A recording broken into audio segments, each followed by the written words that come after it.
존 스토트 기독교의 기본 진리 생명의 말씀사 제1장 올바른 접근 읽어보도록 하겠습니다. 태초에 하나님이 천지를 창조하시니라. 이것은 누구나 다 아는 성경의 첫 네 마디이다. 이 구절은 천지 창조의 이야기나 창세기의 도입부 이상의 의미를 지니고 있다. 성경 전반을 이해하는 열쇠를 제공해 줄 뿐만 아니라 성경의 종교는 하나님이 시작하신 종교임을 말해주는 것이다. 요점은 우리가 하나님보다 먼저 행할 수 없다는 것이다. 결코 하나님보다 앞설 수 없다. 항상 하나님이 먼저 행하신다. 그분은 태초에 거기 계신다. 인간이 생기기 전부터 하나님은 활동하셨다. 인간이 하나님을 찾으려고 하기 전부터 하나님은 인간을 찾으셨다. 성경에서 우리는 하나님이 인간을 찾아오시는 것을 보지 인간이 하나님을 찾는 것을 보지 못한다. 많은 사람은 하나님을 먼 곳에 있는 보좌에 편안히 앉아 인간의 필요에는 개의치 않고 무관심하게 동떨어져 있다가 인간의 간청에 못 이겨 행동을 취하는 분으로 상상한다. 그러나 이것은 아주 그릇된 견해이다. 성경에서 보여주는 하나님은 인간이 아직 어둠 속에 묻히고 죄에 빠져 하나님께 돌아갈 생각을 하기도 훨씬 전에 보좌에서 일어나 영광을 버리고 자신을 낮추사 인간을 찾는 하나님이시다. 하나님의 이런 주권적이고 주도적 행위는 여러 방법으로 나타났다. 그분은 창조 때에 주도권을 잡아 우주 만물을 생기게 하셨다. 태초에 하나님이 천지를 창조하시니라. 그분은 계시에서도 주도권을 잡아 자신의 본성과 뜻을 인류에게 알리셨다. 옛적의 선지자들을 통하여 여러 부분과 여러 모양으로 우리 조상들에게 말씀하신 하나님이 이 모든 날 마지막에는 아들을 통하여 우리에게 말씀하셨으니 히브리서 1장 1, 2절. 그분은 또 구원에서도 주도권을 잡으셔서 인간을 죄로부터 자유케 하시려고 예수 그리스도로 오셨다. 하나님이여 그 백성을 돌보사 속량하시며 누가복음 1장 68절. 하나님이 창조하셨다. 하나님이 말씀하셨다. 하나님이 행동하셨다. 하나님이 주도권을 행사하신 이 세 가지 영역에 관한 진술은 성경의 신앙을 요약한 것이다. 본서에서 관심을 두는 것은 둘째 및 셋째 영역인데 그것은 기독교가 예수 그리스도라는 역사상의 인물에서 시작되기 때문이다. 하나님이 말씀하셨다면 세상을 향한 그분의 최후이자 가장 위대한 말씀은 예수 그리스도이다. 하나님이 행동하셨다면 그분의 가장 숭고한 행위는 예수 그리스도를 통한 세상의 구속이다. 하나님은 예수 그리스도를 통해 말씀하셨고 행하셨다. 하나님은 무엇인가 말씀하셨고 무엇인가 행하셨다. 이것은 기독교가 단지 경건한 말로 그치는 것이 아님을 의미한다. 기독교는 종교 사상들을 모아놓은 것이 아니다. 규칙이나 일련의 도덕적 훈계들을 모아놓은 것도 아니다. 기독교는 복음, 즉 좋은 소식이다. 그것은 사도 바울이 기록한 것처럼 예수 그리스도, 그의 아들에 관한 하나님의 복음이다. 로마서 1장 1에서 4절 참조. 이는 인간에게 무엇을 해달라고 보내온 초대장과는 근본적으로 다르다. 인간을 위해 하나님이 그리스도 안에서 이루신 것에 대한 최고의 선언이다. 하나님이 말씀하셨다. 인간은 무한히 의문을 갖는 피조물이다. 인간의 생각이 그렇게 만들어졌기 때문에 그만둘 수가 없다. 인간은 항상 미지의 것을 파고든다.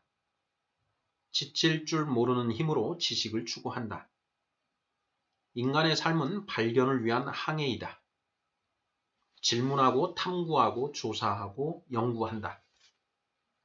어린이의 그칠 줄 모르는 왜에서 벗어나지 못한다. 그런데 인간의 생각이 하나님께 이르게 되면 좌절하게 된다. 어둠 속에서 더듬거리는 것이다. 인간은 그 어둠의 심연에서 몸부림친다. 이것은 이상한 일이 아니다. 하나님이 어떤 분이시든 여하간 무한한 분이신데 반해 인간은 유한한 피조물이기 때문이다. 하나님은 완전히 우리의 이해 차원을 넘어선 분이시다. 그래서 우리의 지성이 다른 과학 영역에서는 아무리 놀랍고 효과적인 도구라 하더라도 이 부분에서는 전혀 도움이 되지 못한다. 우리의 지성은 하나님의 무한하신 지성에 이르지 못한다. 올라갈 사다리가 없는 것이다. 다만 무한히 깊고 넓은 심연만 있을 뿐이다. 내가 하나님의 오묘함을 어찌 능히 측량하며 전능자를 어찌 능히 완전히 알겠느냐. 욥기 11장 7절. 유일한 대답은 아니오이다. 불가능한 것이다. 하나님이 이 문제를 해결하려고 주도권을 행사하지 않으셨다면 사태는 그대로 남아 있었을 것이다. 우리는 영원히 어쩔 수 없는 불가지론자가 되어 본디오 빌라도처럼 진리가 무엇이냐고 물으면서도 대답을 기대할 수 없었을 것이다. 감히 대답받을 것을 바라지도 못했을 것이다. 인간은 본성으로 인해 예배자가 되겠지만 모든 제단에는 사도 바울이 아덴에서 보았던 것처럼 알지 못하는 신에게라고 새겨져 있을 것이다. 그러나 하나님이 말씀하셨다. 하나님이 먼저 자신을 나타내셨다. 기독교의 계시 개념은 근본적으로 합리적이다. 하나님은 그러지 않았더라면 인간에게 감춰져 있었을 것을 드러내 보이셨다. 하나님의 계시의 한 부분은 자연을 통한 것이다. 하늘이 하나님의 영광을 선포하고 궁창이 그의 손으로 하신 일을 나타내는도다. 시편 19편 1절. 이는 하나님을 알만한 것이 그들에게 보임이라. 하나님께서 이를 그들에게 보이셨느니라. 창세로부터 그의 보이지 아니하는 것들, 곧 그의 영원하신 능력과 신성이 그가 만드신 만물에 분명히 보여 알려졌나니 그러므로 그들이 핑계하지 못할지니라. 로마서 1장 19, 20절. 이것을 보통 하나님의 일반 계시 또는 자연 계시라고 한다. 그러나 이것으로 충분하지 않다. 자연 계시는 하나님이 계시다는 것과 하나님의 신성한 능력, 영광, 신실하심을 분명히 알려준다. 그러나 인간이 하나님을 인격적으로 알고 죄를 용서받아 하나님과 교제하려면 아직 이보다 더 친밀하고 실제적인 계시가 필요하다. 인간이 필요로 하는 하나님의 자기 계시는 반드시 하나님의 거룩하심, 사랑, 죄에서 구원하는 능력을 포함해야 한다. 하나님은 이것 역시 기쁘게 주셨다. 이것은 특별한 사람들을 통해 특별한 민족에게 주어졌기 때문에 특별 계시라고 한다. 이는 또한 초자연적 계시라고도 하는데 보통 영감이라고 불리는 과정을 통해 주어지며 주로 하나님의 아들 예수 그리스도와 그가 하신 일에서 나타난다. 성경이 이 계시를 설명하고 기술하는 방법이 하나님이 말씀하셨다라고 하는 것이다. 말이란 우리가 서로 솔직하게 의사소통하려 할 때 사용하는 것이다. 우리는 말을 통해 마음을 표현한다. 이것은 자신의 무한한 마음을 유한한 우리 마음에 나타내 보이기 원하셨던 하나님께는 더더욱 그렇다. 하늘이 땅보다 높은 것 같이 하나님의 생각이 우리 생각보다 높으므로 하나님이 생각을 말로 표현해 주시지 않는 한 우리는 결코 그것을 알 수 없기 때문이다. 그래서 많은 예언자에게 주의 말씀이 임하셨고 마침내는 예수 그리스도가 오셨다. 그리하여 말씀이 육신이 되어 우리 가운데 거하셨다. 요한복음 1장 1절 14절. 사도 바울도 이와 비슷한 말을 고린도 교회에 했다.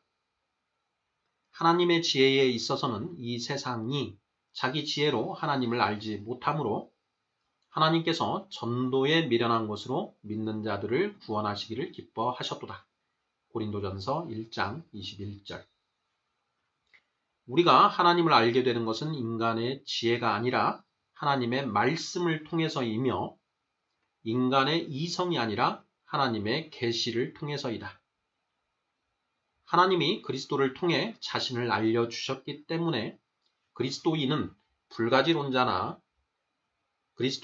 불가지론자와 이교도에게 담대하게 나아가 사도 바울이 아레오바고에서 아덴 사람들에게 말한 것 같이 그런즉 너희가 알지 못하고 위하는 그것을 내가 너희에게 알게 하리라고 말할 수 있다. 사도행전 17장 23절.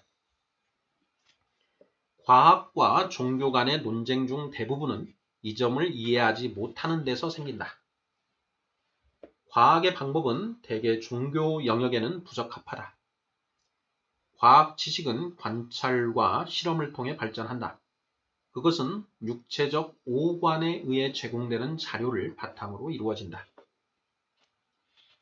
그러나 관찰할 수 있는 우주 너머에 있는 것을 탐구할 때, 즉 형이상학적인 것에 접근할 때에는 유용한 자료가 없다. 하나님은 볼 수도 만질 수도 들을 수도 없다. 그러나 기독교 신앙은 한때 하나님은 보고 만질 수 있는 육체를 입고 말씀하셨다는 주장에 근거한다. 그래서 요한은 첫 서신을 이런 주장과 함께 시작했다. 태초부터 있는 생명의 말씀에 관하여는 우리가 들은 바요, 눈으로 본 바요, 자세히 보고 우리의 손으로 만진 바라.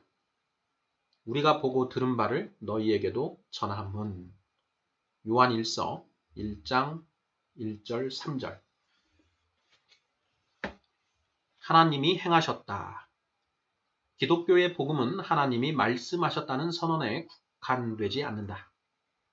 복음은 하나님이 행하셨다는 것도 확언한다. 하나님이 두 가지 방법으로 주도권을 행사하신 것은 인간의 필요 때문이다. 인간은 무지하기도 하지만 또한 죄에 빠져 있기 때문이다. 그러므로 하나님이 자신을 계시하심으로 우리의 무지를 몰아내는 것으로는 불충분하다. 행동도 하셔서 우리를 죄에서 구원하셔야 하는 것이다. 그리하여 하나님은 구약시대부터 몸소 구원하시기 시작했다. 아브라함을 갈대아 우르에서 부르셔서 그와 그 후손이 한 민족을 이루게 하셨고 애굽의 종살이에서 건져내셨으며 시내산에서 그들과 언약을 맺으셨고 광야를 거쳐 약속의 땅으로 인도하셨다. 그들을 특별한 백성으로 이끄시고 가르치셨다. 그러나 이 모든 것은 그리스도를 통한 구속이라는 더 위대하신 행위를 위한 준비였다. 사람들에게 필요했던 것은 애굽의 종살이나 바벨론의 포로 생활로부터 구원이 아니라 바로 죄로부터의 구원이었다. 이것이 바로 그리스도가 오신 주된 이유이다. 그는 그 구세주로 오셨다. 이름을 예수라 하라. 이는 그가 자기 백성을 그들의 죄에서 구원할 자이심이라. 마태복음 1장 21절. 미쁘다 모든 사람이 받을 만한 이 말이여. 그리스도 예수께서 죄인을 구원하시려고 세상에 임하셨다 하였도다. 디모데전서 1장 15절.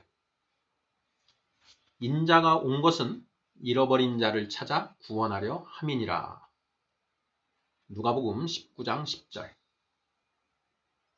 그는 양떼로부터 떨어져 나간 길 잃은 단 한 마리의 양을 끝내는 찾고 많은 목자와 같은 분이다. 누가복음 15장 3절에서 7절. 기독교는 구원의 종교이다. 세계 어느 종교에도 길 잃은 죄인들을 사랑해 찾아오고 대신 죽으신 하나님의 이 메시지와 견줄 만한 것은 없다. 인간의 응답. 하나님이 말씀하셨다. 하나님이 행하셨다. 하나님의 말씀과 행위에 대한 기록과 해석은 성경에서 발견된다. 문제는 많은 사람이 이것을 그냥 내버려 두고 있다는 것이다. 하나님이 말씀하신 것과 행하신 것은 과거의 일이라 생각하고 그냥 내버려 두기가 쉽다. 그러나 그것은 과거의 역사에서 나와 우리의 체험이 되어야 한다. 성경에서 나와 우리의 삶이 되어야 한다. 하나님이 말씀하셨다. 그러나 우리가 그분의 말씀을 들었는가? 하나님이 행하셨다. 그러나 우리가 그분의 행위를 통해 어떤 이익을 얻었는가? 우리가 반드시 해야 할 일을 앞으로 설명할 것이다. 현 단계에서는 단 한 가지만 하면 된다. 하나님을 찾으라. 하나님은 우리를 찾으셨고 지금도 찾고 계신다.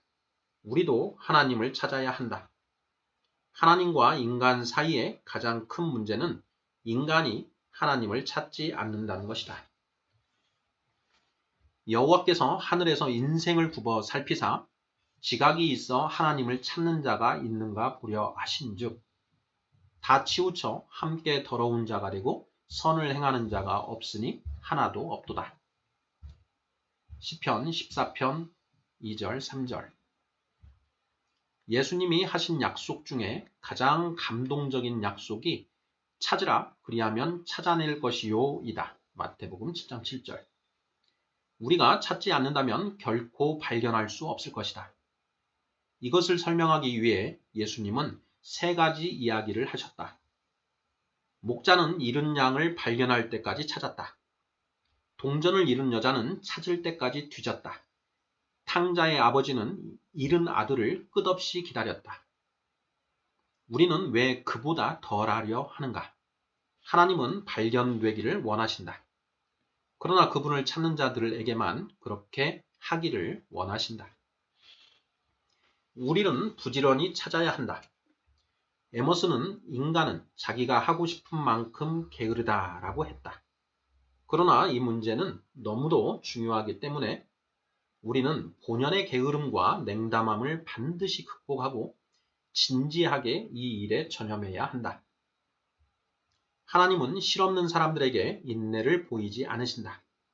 게으른 자들을 동정하지 않으신다. 그러나 자기를 찾는 자들에게는 상 주시는 분이다. 히브리서 11장 6절. 우리는 겸손하게 찾아야 한다. 무관심이 일부 사람들에게 장애물이라면 교만은 더욱 크고 흔한 장애물이다. 우리는 생각에 한계가 있으므로 우리의 생각 자체로는 영적 진리를 발견할 수 없다는 것과 하나님이 주시는 계시를 의지해야 한다는 것을 겸손히 인정해야 한다. 그렇다고 합리적 사고를 중단하라는 뜻은 아니다. 오히려 우리는 무지한 말이나 노새같이 되지 말아야 한다. 시편 32편 9절. 우리는 지성을 사용해야 한다. 그러나 동시에 지성의 한계도 인정해야 한다. 예수님은 다음과 같이 말씀하셨다. 천지의 주제이신 아버지여, 이것을 지혜롭고 슬기 있는 자들에게는 숨기시고 어린아이들에게는 나타내심을 감사하나이다. 마태복음 11장 25절. 이것은 또한 예수님이 어린아이들을 사랑하신 이유 중 하나이다. 어린아이들은 쉽게 배운다. 그들은 교만하지도 자기를 중시하지도 비평적이지도 않다. 우리는 어린아이의 솔직하고 겸손하며 감수성 풍부한 특성을 가질 필요가 있다. 우리는 정직하게 찾아야 한다. 교만뿐 아니라 편견까지도 버리고 하나님의 자기 계시를 찾아가야 한다. 또한 겸손한 마음뿐 아니라 개방적인 마음도 가져야 한다. 어떤 학생이든지 선입관을 가지고 문제에 접근하는 것이 위험한 일임을 알고 있다. 그럼에도 불구하고 수많은 탐구자가 자신의 생각을 미리 정하고 성경에 접근한다. 그러나 하나님의 약속은 진지하게 찾는 사람에게만 주어진다. 너희가 온 마음으로 나를 구하면 나를 찾을 것이요 나를 만나리라. 예레미야 29장 13절. 그러므로 우리는 편견을 버리고 기독교가 진정, 진리일 수도 있다는 가능성에 마음을 열어야 한다. 우리는 순종하는 자세로 찾아야 한다. 이것은 그 어느 것보다 어려운 조건이다. 하나님을 찾을 때는 생각을 바꿀 뿐 아니라 삶까지도 고칠 준비를 해야 한다. 기독교의 메시지에 도덕적 면이 있기 때문이다. 그 메시지가 진리라면 그 도덕적 면도 받아들여야 한다.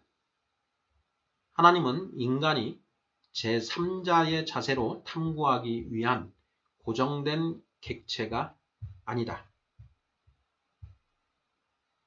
우리는 하나님을 망원경이나 현미경 초점에 고정시켜 놓고 참 재미있다 라고 해서는 안 된다. 하나님은 재미로 찾을 분이 아니시다. 결코 단정 지을 수 없는 분이시다. 예수 그리스도도 마찬가지이다. 우리는 지적으로 그분을 살펴보기로 했다. 그러나 그분이 우리를 영적으로 살피심을 발견한다. 그분과 우리의 역할이 바뀐 것이다. 지적으로 공정하게 예수를 연구할 수 있을지도 모른다. 그러나 도덕적 중립을 유지하면서 예수를 연구할 수는 없다. 우리는 본색을 드러내야 한다. 이것은 예수님이 믿지 않는 유대인에게 사람이 하나님의 뜻을 행하려 하면 이 교훈이 하나님께로부터 왔는지 내가 스스로 말함인지 알리라고 하실 때 의미하신 것이다. 요한복음 7장 17절. 약속은 분명하다. 그 약속이란 그리스도가 참인지 거짓인지, 그의 가르침이 인간의 것인지 하나님의 것인지를 우리가 알 수 있다는 것이다. 그러나 그 약속은 도덕 상태와 연관되어 있다. 우리는 믿을 준비뿐만 아니라 순종할 준비가 되어 있어야 한다. 하나님이 그분의 뜻을 보여주시면 행할 준비를 하고 있어야 하는 것이다. 학교를 갓 졸업하고 런던에서 직장 생활을 시작한 한 젊은이가 찾아온 적이 있었다. 그는 사도신경을 외우면 위선자가 되는 것 같아 교회를 그만 나가게 되었다고 한다. 그는 사도신경을 믿지 않았다. 그가 설명을 마치자 이렇게 물었다. 내가 당신의 문제에 대해 지적으로 만족할 만한 대답을 한다면 기꺼이 당신의 생활 태도를 바꾸겠습니까? 그는 슬쩍 웃으면서 얼굴을 붉혔다. 진정한 문제는 지적인 것이 아니라 도덕적인 것에 있었던 것이다. 이제까지 말한 것이 탐구할 때 가져야 하는 자세이다. 우리는 게으름과 교만, 편견과 죄를 버리고 결과를 개의치 말고 하나님을 찾아야 한다. 이제까지 말한 효과적 탐구의 장애물들 가운데 마지막 두 가지, 즉 지적 편견과 도덕적 자기 의지가 가장 극복하기 힘들다. 둘 다 두려움에서 나타난 것인데 두려움은 진리의 가장 큰 적이다. 두려움은 탐구를 마비시킨다. 우리는 곧 하나님을 만나고 예수 그리스도를 영접하는 일이 매우 불편하고 힘겨운 경험임을 알게 된다. 여기에는 우리의 인생관 전체에 대한 재고와 생활 방식 전체의 재조정이 포함될 것도 알고 있다. 그런데 지적 두려움과 도덕적 두려움이 연합해 우리를 주저하게 만든다. 우리가 발견하지 못하는 것은 찾지 않기 때문이고 찾지 않는 것은 발견하기를 원하지 않기 때문이다. 우리는 발견하지 않는 확실한 방법이 찾지 않는 것임을 너무 잘 알고 있다. 그러므로 당신이 틀릴 수도 있다는 사실을 인정하라. 당신은 틀리고 그리스도가 옳을 수 있다. 당신이 진지하게 진리를 탐구하는 사람이라면 하나님의 계시라고 주장되는 성경으로 돌아가라. 특별히 예수 그리스도의 이야기를 설명하는 복음서를 공부하라. 그리스도에게 당신과 직접 만나 자신이 옳음을 증명할 기회를 드리라. 하나님이 설명해 주시면 마음과 뜻을 온전히 합쳐 믿고 순종할 준비를 하라. 마가복음이나 요한복음을 통독하기 바란다. 이 중 한 권을 택해 한 자리에서 쭉 읽으면 전체 윤곽을 이해할 수 있을 것이다. 그런 다음에는 하루 한 장씩 천천히 다시 읽으라. 읽기 전에 다음과 같이 기도하라. 하나님, 만일 하나님이 계신다면 솔직히 저는 하나님이 계시는지 확실히 모릅니다. 이 기도를 들으실 수 있으시다면 저는 하나님이 기도를 들으실 수 있는지도 모릅니다. 제가 정직하게 진리를 찾고 있다는 것을 알아주시기 원합니다. 제 마음은 열려 있습니다. 기꺼이 믿겠습니다. 저의 의지를 포기하겠습니다. 순종할 준비가 되어 있습니다. 진리를 가르쳐 주십시오. 예수님이 하나님의 아들이시고 세상의 구주임을 보여주십시오. 제 마음에 확실한 것을 주시면 예수님을 구주로 영접하고 주님으로 따르겠습니다. 아멘. 이 기도를 하는 사람은 결코 실망하지 않을 것이다. 하나님은 약속을 지키신다. 그분은 모든 진지한 탐구를 귀히 여기신다. 그래서 정직하게 찾는 자들에게 보답하신다. 예수님은 분명히 약속하신다. 찾으라. 그리하면 찾아낼 것이요. 아멘.